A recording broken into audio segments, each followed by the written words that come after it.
Earlier this week, there was a historic meeting. US President Joe Biden and his Chinese counterpart XI Jinping sat down virtually and spoke for a 3.5-hour meeting. This meeting was hailed to be an icebreaker between the two nations because US and China's relations are at an all-time low. The worrying part is that the good days are far from away. In the latest statement, White House Press Secretary Jen Psaki has said that the US sees China from the prism of competition and not conflict. But Washington still seems reluctant to completely trust Beijing.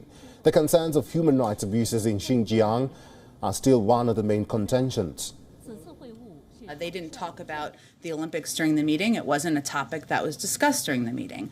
I would note that we've said from the beginning of this administration, as it relates to how we engage with China, that we see it through the prism of competition, not conflict. But, you know, there are areas that we do have concerns. Human rights abuses, you've seen not just in words we've used, but certainly in actions we've taken at the G7 and other sanctions, that we have serious concerns about the human rights abuses we've seen in Xinjiang. This comes at a time when it is still not clear if the US will be attending China's Winter Olympics. A diplomatic boycott would mean a strong stand against the Chinese government. Activists and members of Congress have been pressing Biden's administration to diplomatically boycott the event.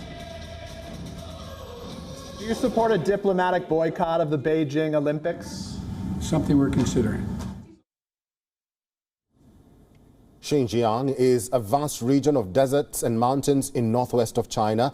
The Xi government has been accused of building a vast network of concentration camps. These camps are home to local ethnic minorities, majorly Uyghur Muslims. Many disturbing videos and reports have emerged from the region where Uyghur Muslims are seen being persecuted. Some have even accused China of propagating a genocide in Xinjiang.